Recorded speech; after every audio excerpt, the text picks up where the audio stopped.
What's up, everybody? Welcome to Chantel's Beauty Talk and happy Sunday. I'm so excited to be back right here again. And today we are going to interview an emerging designer. She also works for a fashion news network. And I couldn't be more happy to go ahead and interview you. I see you here bright and early, Molly. And this is a woman who breaks the mold. She's an amazing new mom. She's out here doing big things. She's very acquainted with the fashion world. We're going to get a little sense of what's happening for New York Fashion Week and for September 2020. And I cannot wait to see what she has in store for us today. I got a chance to talk with her earlier this week, and her story is very amazing. So I can't wait for her to be able to inspire someone else. She definitely touched me when she talked to me. So I'm 100% sure she's going to touch you too. So without further ado, Molly, I'm going to go ahead and pull you up, sis. And we'll go ahead and get started. I'm going to just... What's up, everybody? Hey, Kay. Hi. Hi. What's up, Molly? How are you? I'm good. How are you? I'm well. I was trying to share it out to everyone. Oh, girl, you're good. You are absolutely fine. I like the background. Yeah. Thank you. Yes. So I was just giving a little bit of background about you, a little bit about your career, you being in fashion, which I think is absolutely amazing. A lot of people don't really always get to experience being in that industry. It's a very niche industry. Right. It's just like entertainment, very hard to get into. But you have to know the right people, you got to be at the right places, and obviously be into the right things. Do you want to tell everybody a little bit about who you are, where you're from, and then how you got started in fashion? Okay. So I originally am from the East Coast, but I currently live in the Midwest. I'm originally from North Carolina. And my mom used to work in a sewing hall when I was a little girl, and that's kind of what started it for me. And then I kind of got more serious as I went to high school and then college, and now I'm back into college. So. Okay. So Molly, so did you used to help your mom do anything when it came to maybe sewing in the house, or because I know you mentioned she did work at a sewing factory. So did you ever make anything while you're younger? I was too little when she was in the sewing hall. I was probably 5 or 6 years old. But she did teach me once I got older, in middle school and high school. I got a little bit more serious. Like I said, I took classes. You know how they have consumer sciences and cooking class, all that kind of stuff? Well, they had fashion classes for us to take. And I did that, and she helped me with sewing. And then from time to time, she would have me do little sewing projects with her around the house or something. But I really got more into it. In high school, I kind of started researching more jobs and did retail. And then I was yes, this is something I want to do, and kind of went with it. So. That's so awesome. I like the fact that, you found something that you like to do when you're younger, you got introduced to it, and it's something that actually stuck with you. You actually went for it. I know sometimes a lot of people will go to college but don't even we may not even end up in what we went to school for at certain times. That's not for everyone, but it does happen. But do you want to tell everybody where you went to school and a little bit about your educational background as well? So I'm a little non-traditional as far as school is concerned, because I went to community college first.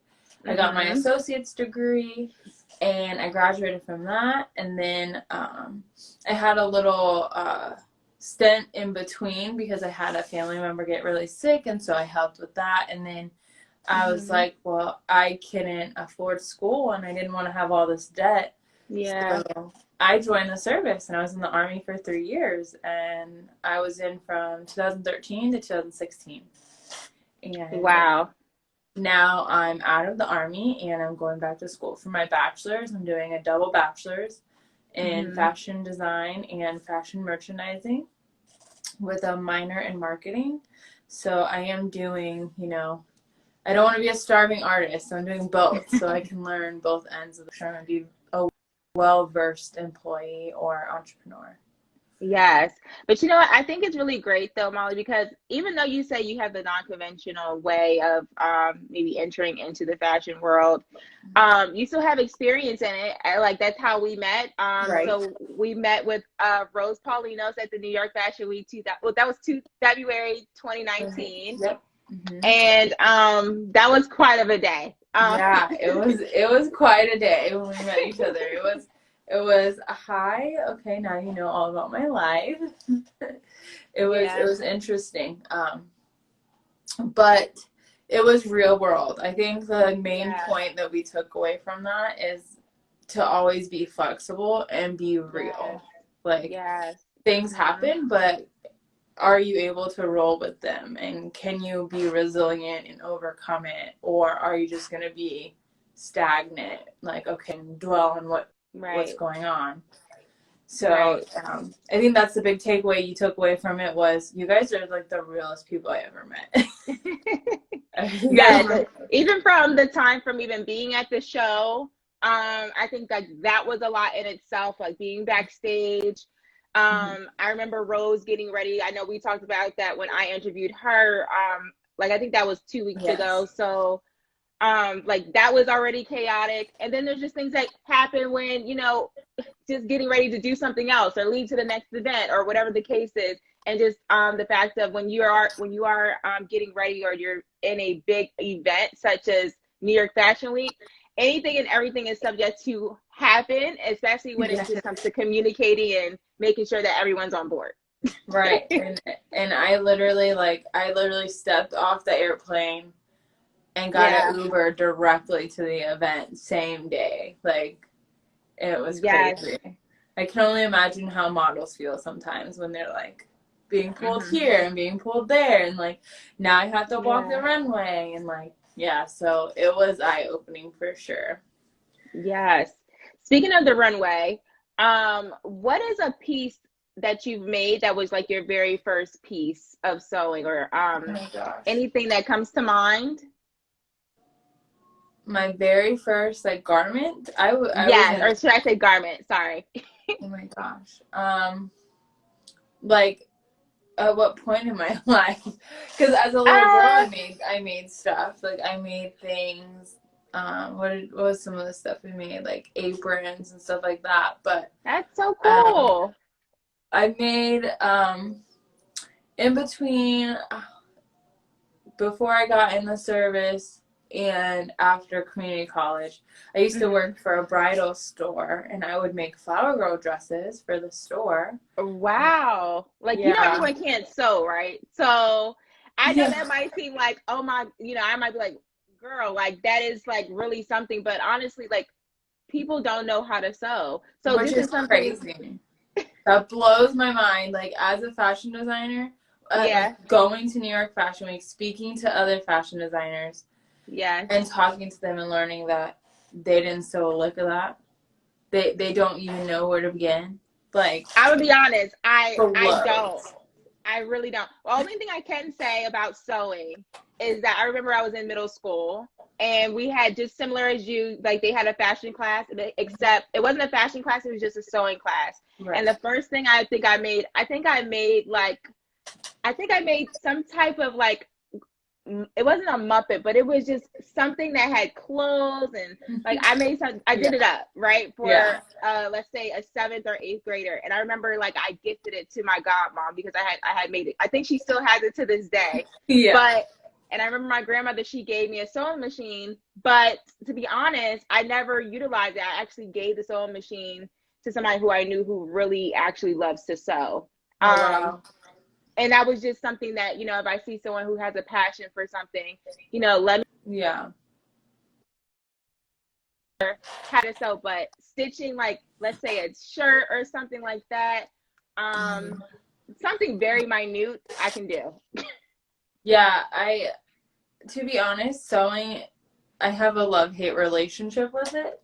Because it's very attention to detail, and I don't have a lot of patience sometimes.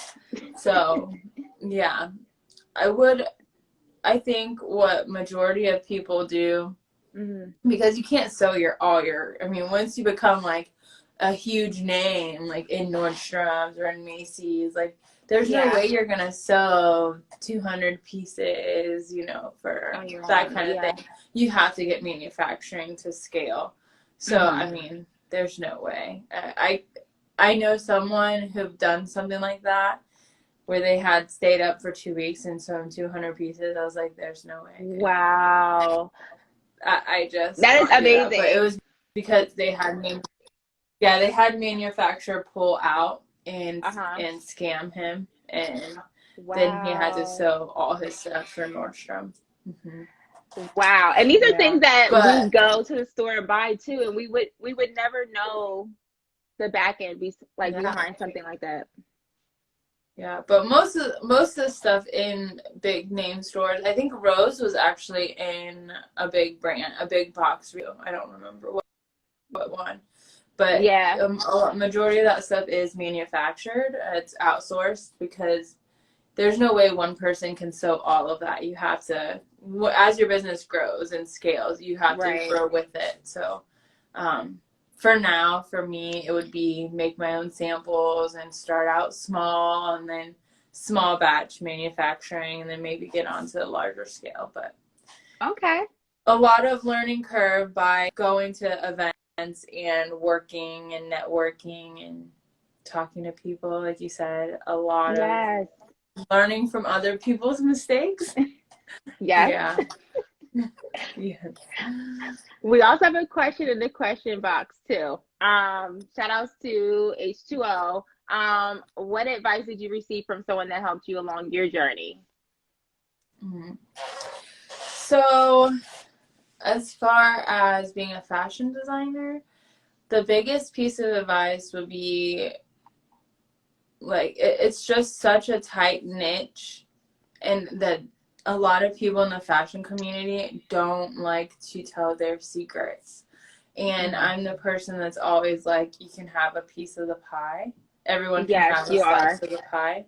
Yes. So, learning to not get butthurt at other people, you know, like if they don't want to share or they don't want to help you out, like not to get butthurt. That has been one of the biggest things for me.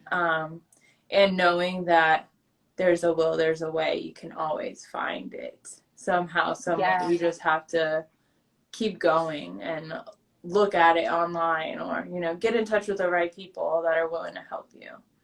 Yes. I know that for a fact, because I know we talk very often, and I know you always share stuff. You're always you're very helpful when someone does need something. I can actually say that's going to definitely take you a long way, only for the fact that people do, they cherish people like you, because everyone, it's like that even in the entertainment world, where like with contacts and maybe there might be apps, or there's just like little things that people don't want to always give up. But there, like you said, I do like the part where you said where there's a will and there's a way, because like when one door shuts, there's always another one open to help you continue to be immersed, and maybe it just wasn't meant at that time for you to connect with that person anyway. Right, exactly. And like there's several things where I will like be browsing on Indeed, not that I'm like looking for a job right now, but it's nice to like see what other opportunities are out there. And I'll see opportunities and I'll think of someone in my mind, like a classmate or someone that's graduated or whatever, and I just like, what does it hurt me to take 2 seconds out of my day, copy, paste, and email that to someone? It doesn't. Like, and then it's up to them what they do with it from there. Like, okay, cool. If you got it, I'm so happy for you. If you don't want it, okay. I thought you might like it, so. Yeah. I know you talked about also the power of networking and being able to help others. But that's actually also leaded you into like very great positions. Like you work for FNL Network. And I know you've been to Swim Week in Miami. Yes. So, putting yourself in front of the right people and places at the right time it's not just, it's a lot of people think, oh, it's just glamorous, just going to the show and you want to be there. But like, it's not just being there. It's working. It's your job. So it's also like meeting everyone there, creating contacts and networking with them. So anytime I go to a show, or like even if it's just to volunteer or like whatever I'm doing, I shake their hand, I say hello, I tell them about myself, I get to know about them, and then I take their business card, and at the end of the night, I save all their contact information in my phone, all their social media, and I just connect with them. And that's how I met you, and that's how I met Rose. Because Rose was at Miami Swim when I was there underneath another photographer as press. I was his mentee. So I was press at New York Fashion Week 2017. Yeah, wow. 2017. And then I was at Miami Swim, was it 2018? And then I was at New York again with Rose 2019 for New York. And so I met Rose at Miami Swim, not really face to face, but I met her because I saw her collection. I got to know her, and I built a rapport with her over, I don't know, a time span of a few months. And I got to know her, and I asked her, would you be willing to have someone go with you? And she said yes, and I went. And I never even met her in person until that day. Wow. Is that crazy?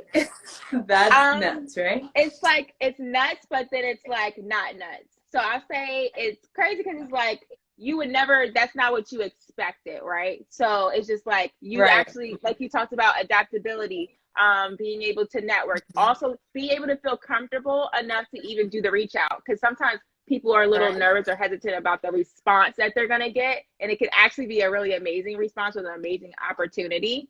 But the part that doesn't make it crazy is that you took a chance on something and it's led you into really big places. I would like to tell you that I don't know if you think they're minute or not, but they're not, because it's going to take you to the very next spot, even if sometimes it is paid or not paid. And she's very generous to be able to have you in a space, because that's even how we met. So yeah, which is awesome. And then you know, it's third and fourth order of effect. So I went to Miami, I met Rose, and then I went with her to New York, and I met you, and then now we're doing this. You know what I'm saying? Exactly.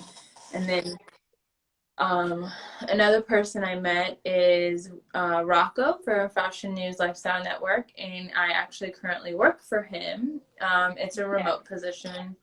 I'm an account executive because we're having a digital fashion week. Yeah. And you can find them on Apple, right? And Roku. Yeah, you can do Apple, Android for both apps, and then Apple TV, Roku. I think those are all the TVs that you can get it on. Okay. You can get the app on the TV. But normally the app is 99 cents a month. But for International Digital Fashion Week, it's going to be free. So you'll be able to see the showcase for free. That's awesome. Yeah. So another thing with the pandemic and everything happening and how Fashion Week is moving with the pandemic. Yeah. And runway shows going virtual.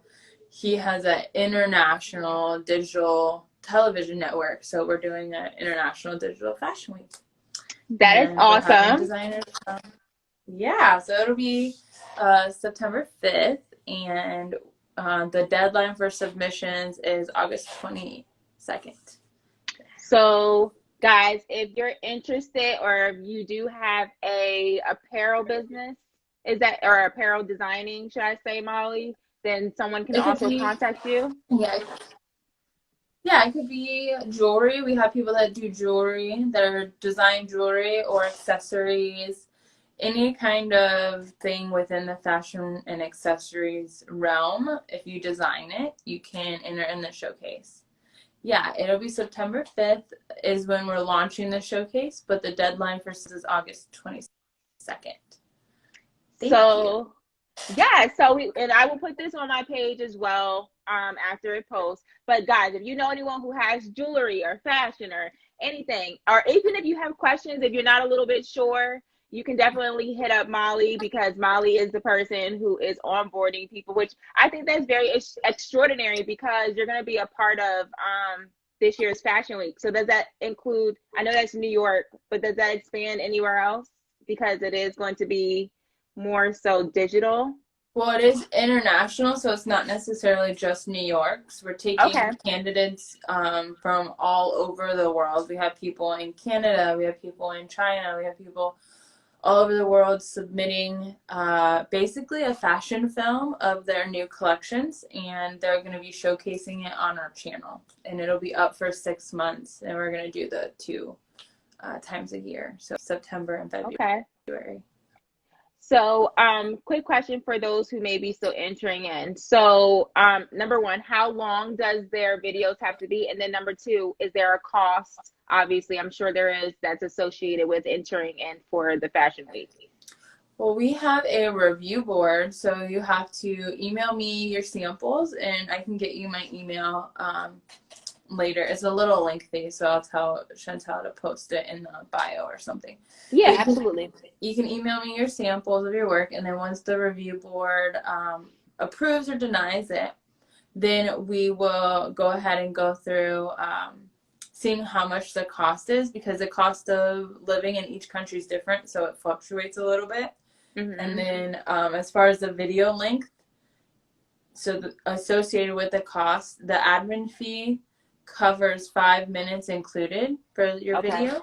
You can have a minimum of 5 minutes, a maximum of 15 minutes. And after 5 minutes, it's an additional fee per minute. It just depends on, again, where your cost of living is, because we're at this point where we want to help designers, and we don't want it to be so expensive that they can't afford it, especially designers in other countries. I came across a designer the other day. I hit her up and I messaged her and I was like, hey, have you looked at everything? And I didn't realize where she was at in the world was Beirut, and they had all those bombings and everything going on. And so I spoke to my supervisor and was like, what can we do to help her? And he told me some things we can do to help her, just so we can help her get into the showcase and get her on board. Yeah, because we want to help designers at all stages, and that are struggling right now during this time to get that exposure to the world. So, girl, you have a great job. Okay, and you're doing it from home. I think that's absolutely awesome. Shout out to my people who work from home. There's nothing like it. It's crazy. Crazy, but you're in your own sanity in your own home, and you get to take breaks as much as you possibly need. Do you foresee, and I know you work with Rocco too, who is the CEO of FNL as well. Do you guys foresee this being a forever type of thing happening, because we are moving into more of a digital round, as well as we're kind of uncertain with how things will actually fold in the upcoming months? Yes, he wants to continue it. Since he is the first global one, we do see other fashion weeks that are virtual, or that they've just done like models walking in their home. But ours is actually a global platform for all designers of all walks of life. So that's kind of what sets us apart. But we do want to continue it next season in February, where this is just our first season. So it's going to be a big push to launch. Yeah.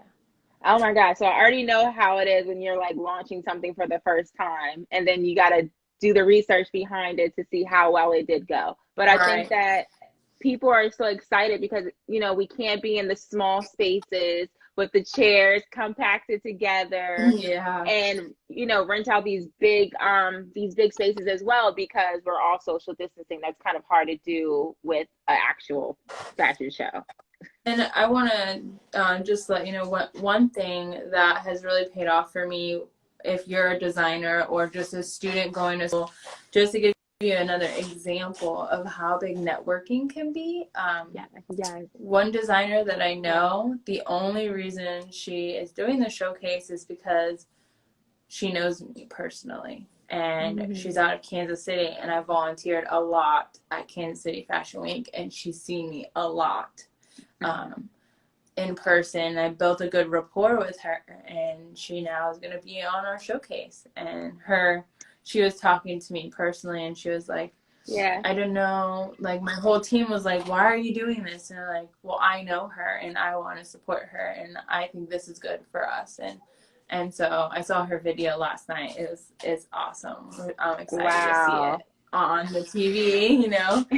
But we're having designers from, you know, local Midwest Kansas City to Zang Toy's going to be on there, you know. So big difference, but, you know, connecting and bridging that gap from mainstream designer to household name or someone who you don't know that's trying to break into the industry. Like even myself, I'm you know, hopefully gonna be on there, fingers crossed, one of these seasons. Not even fingers crossed, we're just gonna say we're gonna see you on there. We're just waiting for you to let us know and drop the great news so we can watch. Yes, exactly.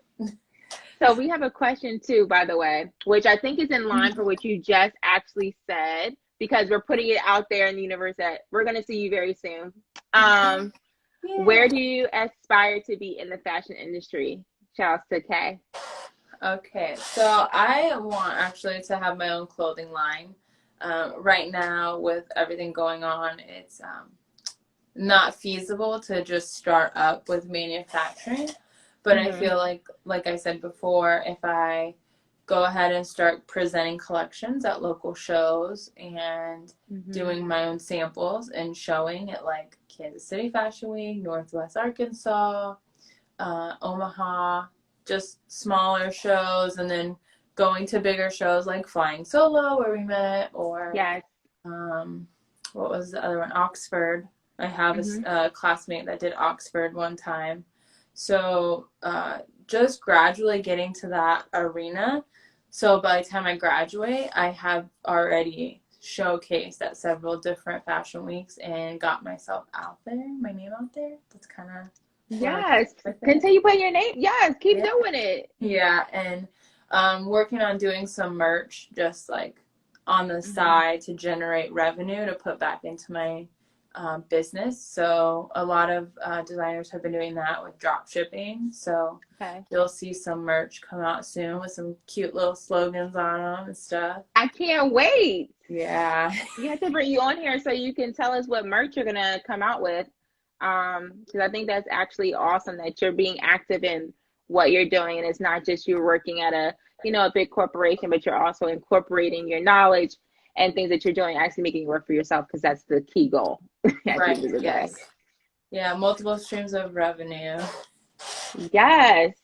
So I wanted to ask, I know you have been in the Army. What skill sets do you find that transfer over the most working in fashion? Because I'm sure there has to be a couple of things.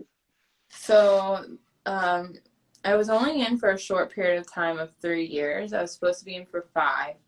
But even in like that short time span, you have so much stuff ingrained into your brain. Like some things that are ingrained is like being one. You're not like an individual, you're a group, and being part of a group.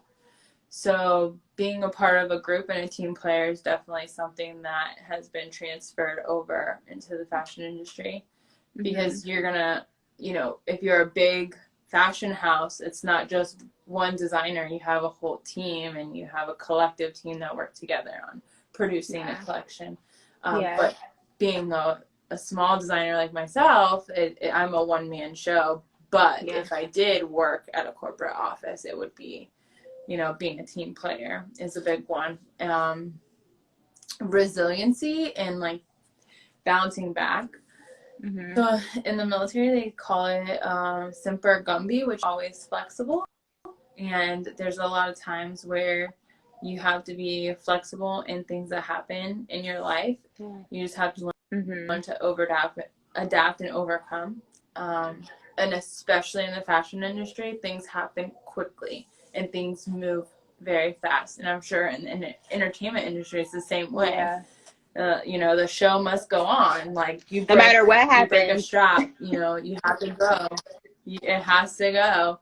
So it's kind of the same way. Like, you're behind the scenes and, you know, this doesn't fit your model. Well, you got to make it fit. You got to make it work. You know, they're not going to be all close up on your work as they're walking down the show. So that model has to make it look good. And well, as long as she can walk exactly and strut herself down the runway, she can make anything look good. Even if, listen, we've even seen Nicki Minaj with a malfunction on the stage. I forget which show it was, but listen, she still made it work.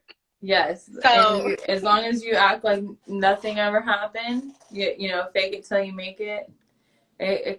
A lot of those things still hold true in today's world. So yeah, and those, I think those traits are, and you know, those lessons are really great to be transferred over, because that can be actually utilized anywhere at any job. And I think the biggest key is adaptability, and sometimes being uncomfortable in certain spaces actually makes you better as well.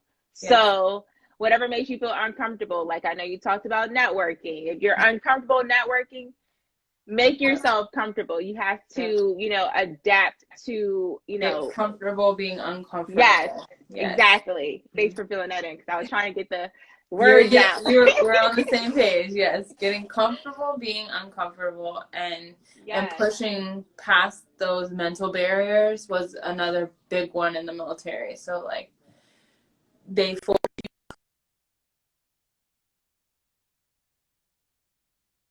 Hold on, Molly. I think you're getting a little broken up, just a little bit.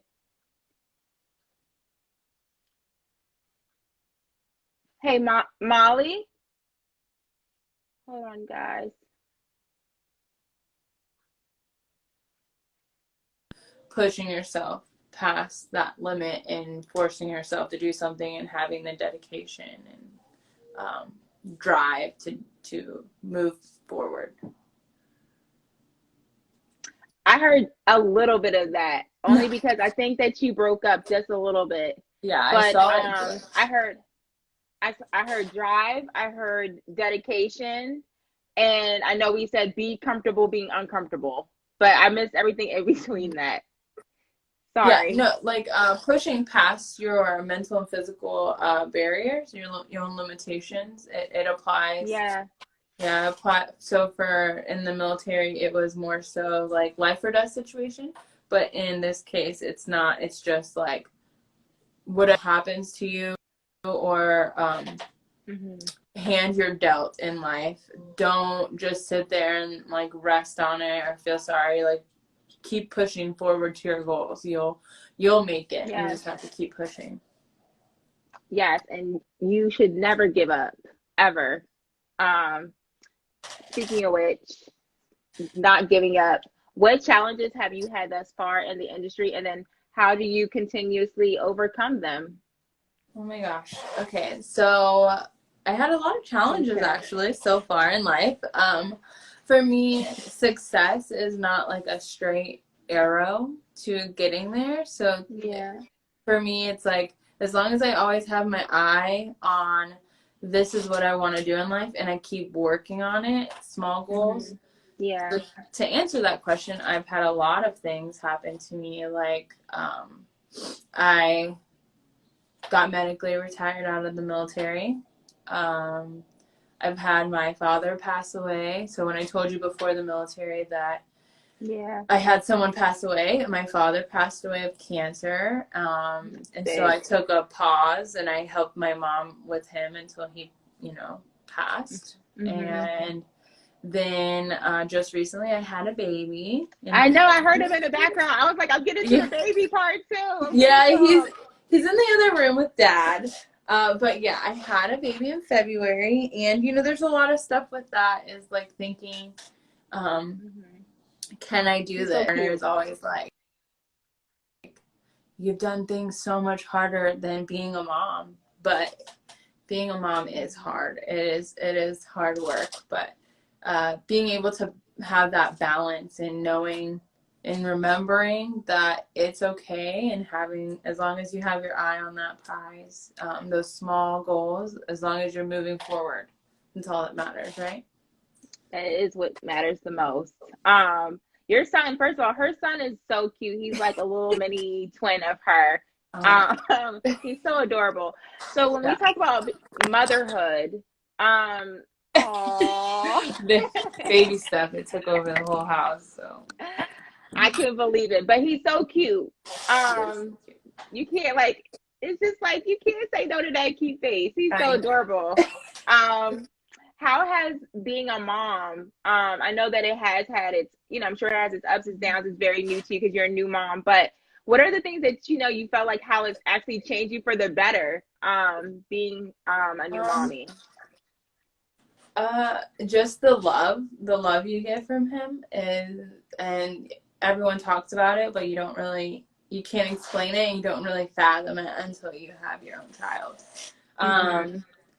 And the drive that it's pushed me that much more. Like, I was already at 100. I'm now like 0 to 1,000. I have to make this happen. Not just for me anymore, but I have a little life that depends on me. And I want to leave a legacy behind for him. I want him to have things not just better than what I had, but I want him to see that this is for him, and these are things that I can leave behind for him. I love that. Oh my goodness, I love that so much. And then a couple things, I'm a nursing mom, so I breastfeed him, and so like with my career, there's not a lot of clothes and garments that are good for that. And if there are, they're very expensive. So I like to correlate designs with my personal experiences and life and things I've been through in life that mean something to me. So being a new mom, I think a lot of stuff I'm going to start doing are like collections for, people with disabilities, like wounded veterans and nursing mothers, and like clothes you would not expect that have these little tips and tricks, like a little zipper here, a little thing there, like, that's gonna be so awesome. Yeah, moms always want pockets because you need to hold things, and women always like pockets in dresses, and like athleisure has the little zippers on the the back of stuff now. So incorporating some of those design aesthetics to make it easier for people who have disabilities or moms or like just whatever, to make it more accessible to the public. I think that's going to be great. I think that's, first of all, you tapping into the mommy market. Like, first of all, I'm not a mom by any means, but I do know y'all stick together. Like, even though there's so many influencers out there, I've looked at a couple people's journeys. There's a few women that I do follow. And like, I feel like the fact that you're going to tap into that, like, that's going to be so amazing. And I feel like so many moms spread like the word through other moms, and it's like, it's so crazy. And boy moms, boys don't have that much cute clothes, and being in fashion, I like want to dress him up in all the cute things. I want him to have the J's, and I want him to have like all the like matching sets and like all the things, cute little gentlemen. But guys, they just don't have, the clothes aren't there. It's all for girls, and I'm like, that's a market to tap into. I'm about to have matching mommy sets for me and my son, I was just going to ask that. So you actually kind of like took my question and you kind of said in the comment, because I was going to say, can you foresee yourself kind of doing something for like the younger kids? Or like, I have seen the matching mom set. Like, I know there's another girl, I can't remember her name off the top of my head, that she's done like a matching mom set because she has a boy too. But that's something that you definitely, I don't see all the time. Yeah, I see it more so like mommy and me for girls and moms. But I would like to do like matching sets for like families, and not necessarily like matchy, but like separates you can mix and match, or like all matchy, or however. That is definitely a market I'd like to get into. But the only thing I don't like is sewing kids' clothes. Like, full disclaimer, it's the worst. There's so little, like the, yeah, like the arm, like if you sew arms out, like the armhole, it's so tiny to get in the sewing machine, and like it's the worst. But manufacturers, I mean, that's why they have those. Yes, exactly. Exactly. So there are, pros and cons to everything, but definitely I want my brand to be something more than just fashion and glitz and glamour and like about vanity. I want it to be more about something of purpose. And so like Rose's purpose is like foster care, because she was in foster care. I'm adopted as well, so like family means a lot to me.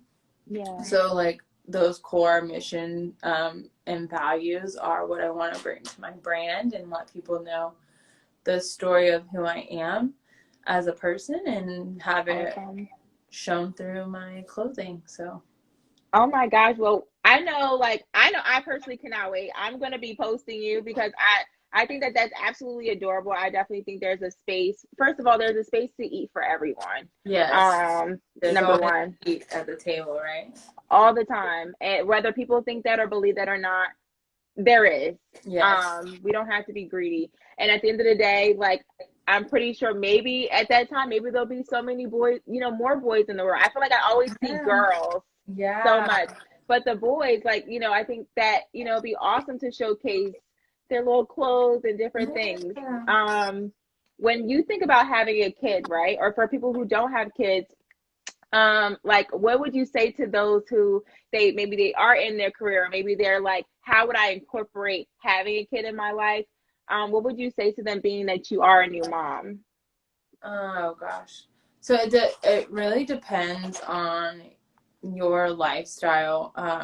If you're corporate, like it is really hard, because I did start working back into a job where I was leaving at night, and this was recently, like last week, where I worked a couple hours and I left. But it's really hard, because leaving him isn't so much a big a deal, because I know I'm coming right back. But all the little moments that you think you're gonna miss, and like it's always a struggle, for moms, that like there's this big divide between working from home moms and working moms and stay at home moms. Who cares? Your mom is kind of like having a seat at the table. Everyone's like, not thinking that you have a seat at the table. Same thing with moms. Like, we're all mothers. We're all dealing with the same type of issues, just different kids and different ages and whatever.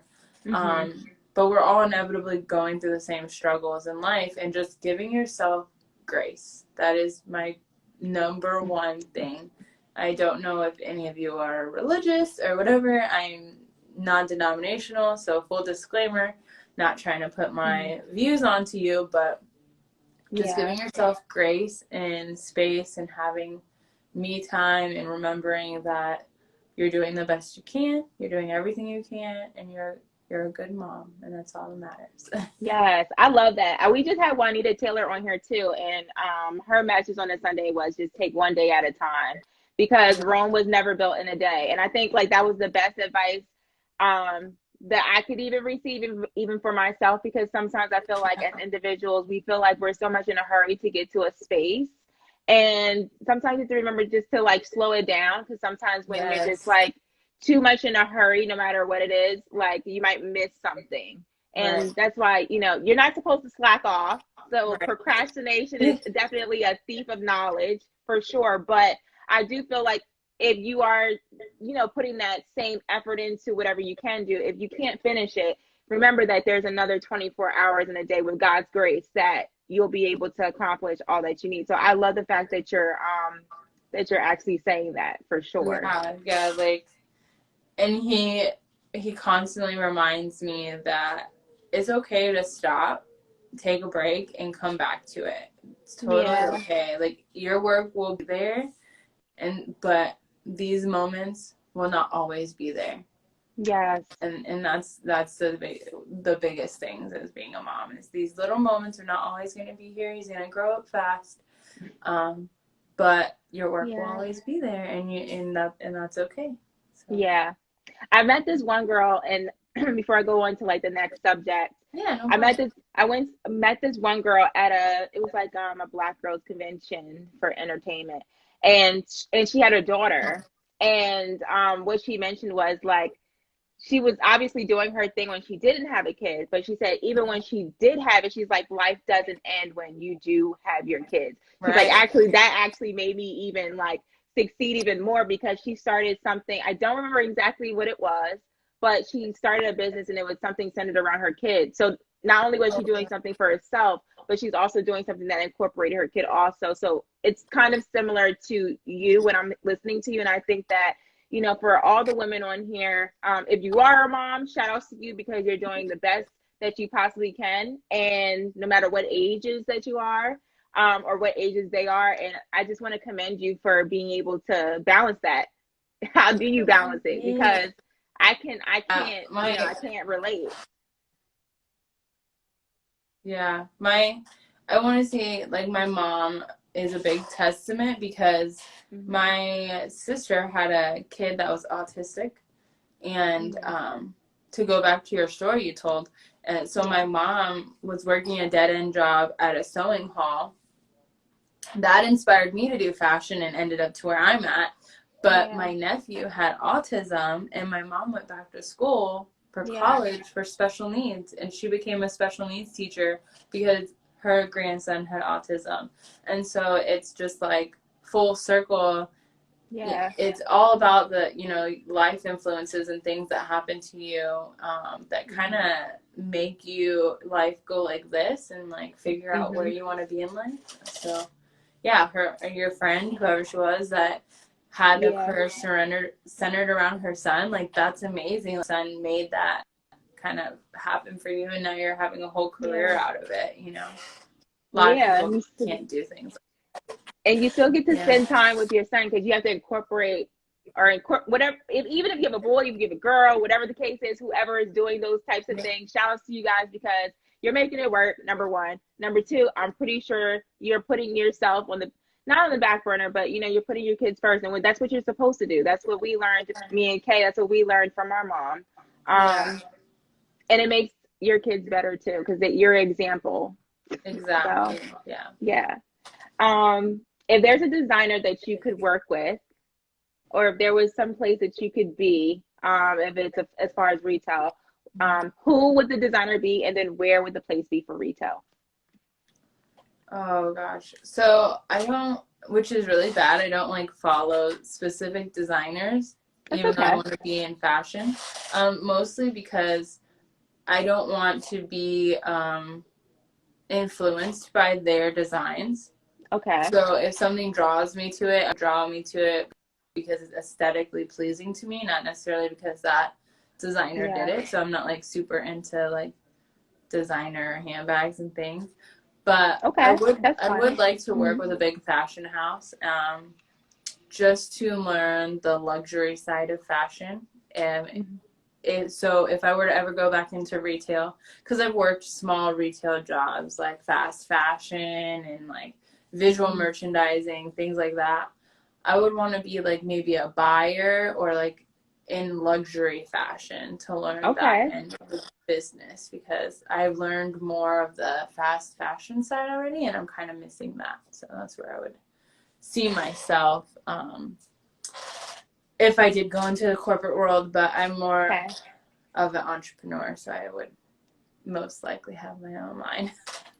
Okay. Yeah. I think that's absolutely wonderful. Like I keep saying, we will see this very soon. And soon can be here like tomorrow. Yes. If anything.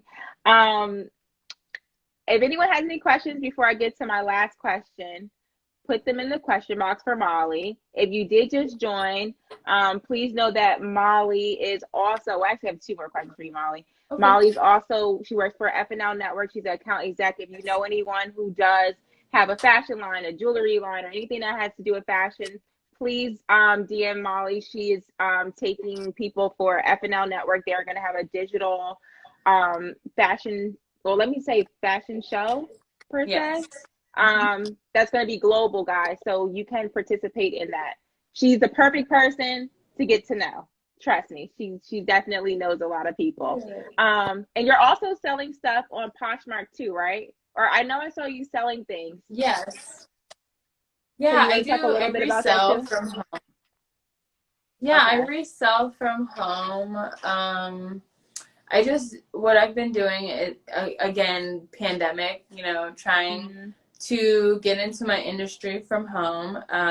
The reselling community is pretty big, and that's another way that I don't really deal with a lot of brands, like I said, but I'm learning more brands and Right. getting hands-on experience by reselling, articles of clothing and seeing like their, the value in it and comparable pricing versus what they've sold at before as far as the rates, and is this garment, like, what's the wear and tear of the garment, those type of things.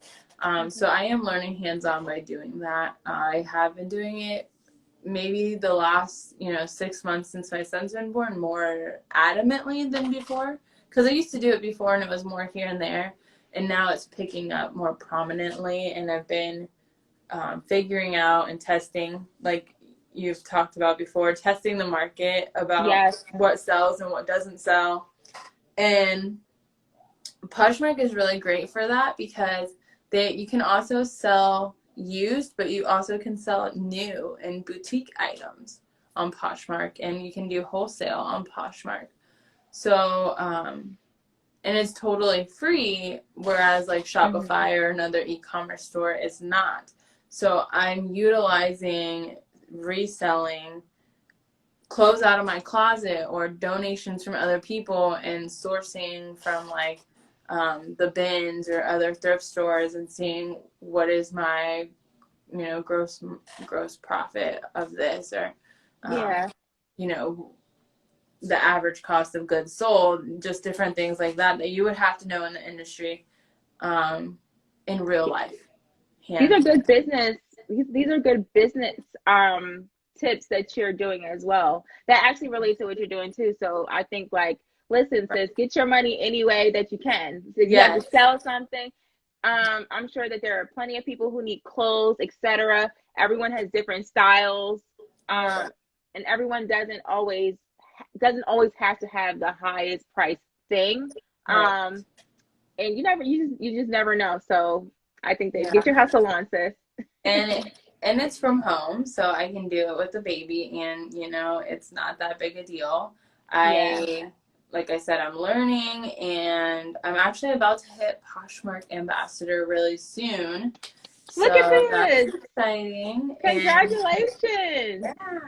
So I'm like only a few listings away to be Poshmark Ambassador, and I could start doing more campaigns and getting paid for it. So on one end of the spectrum, I'm like learning everything to like influence and about the industry personally as an individual. And then on the other aspect, I'm trying to, create a brand. So I'm trying to do a personal brand and a clothing brand at the same time. So I think that is so awesome, girl. Listen, you're on your way to, first of all, you're already doing great things. So the thing is just keep going. I think what I get for your story is just, it doesn't matter what point of life you're in. It doesn't matter the stage of that we're in COVID-19 or this pandemic, because like the pandemic isn't stopping anybody from going outside, eating outside, doing what we have to do. So you shouldn't let anything fear.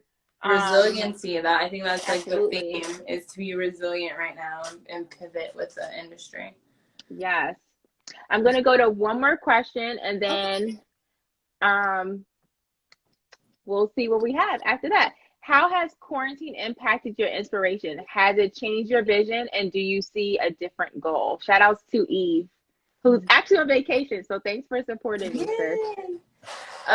So right before quarantine hit, I had my baby. So my life changed drastically before quarantine, where I went from on the go all the time, this person like you said, very busy, in a rush, in a hurry, had multiple things I wanted to do, to I now have a baby and I have to stay at home all the time. And, you know, I had to tell myself, the world doesn't end here because you had a baby. So now I'm doing, you know, I'm figuring out how to pivot it, and especially in the fashion industry. Chantel knows that I'm very resourceful. So extremely. If I didn't have it, I'm finding a way I'm going to get it, you know? Like, if I don't have money, I'm selling something, I'm making it happen, you know? Like, that's the type of person I am. And so with the goal, I saw Rocco post about Digital Fashion Week wanting someone. I got on it. I reached out to him. I was like, hey, yes, extra money that's in my pocket for my family. Like, and I didn't really mention this a lot on here, but I had a medical problem with my pregnancy where it made me high risk, and I couldn't work either. So I did a lot of ambassador work, which that is promoting a brand. You can do it like giving out samples or merchandise or whatever. There's a bunch of different ways, you know, you can make money from home. And even like on a side gig that I do to create revenue for my family. So the goal is always to create a fashion line. I was always too busy to do it, with school and everything else. And this kind of having a baby stopped me, slowed me down, and said, priorities. What are your priorities in life? What do you want to do?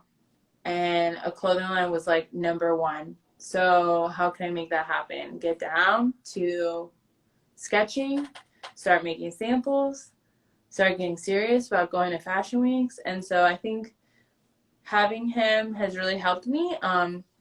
But with quarantine, it didn't really change anything for me because I was stuck in the house, bored all day with my baby. So what can I do to make it easier and work in the industry? So I started, reselling clothes. Now I have people reaching out for me to resell their clothes with a 50-50 profit. That's amazing. Yeah. So starting to resell clothes, starting to do the remote sales with Rocco. So I'm making commission from that, and then creating my own clothing line. And I was like, okay, well, I don't have the funds to, produce or mass produce or get into these shows, because a lot of times those shows are like thousands of dollars. Yeah. But how can I generate revenue in this time? E-commerce, they have drop shipping. So I'm like, oh, might as well come out with my own merch. So I'm going to do my own merch and see how it goes, and use that revenue to reinvest into my business. So my last question for you is, if you take back 5 years ago, in our last 2 minutes, what would you say to yourself what would you tell your younger self 5 years ago? That's the best way to come out. What did I tell myself 5 years ago? Is stop going after perfection.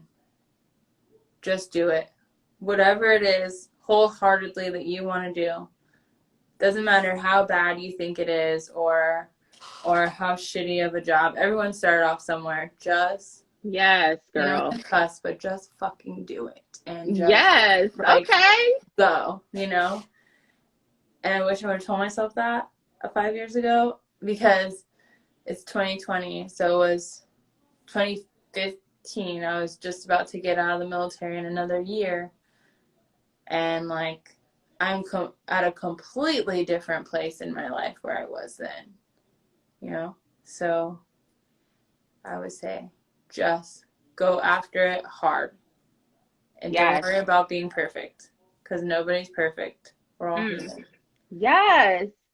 First of all, Molly, in our last 46 seconds, I would like to personally thank you for coming on here. Thank you for always being so support to me. And you are you're a great woman, and you're a great mom.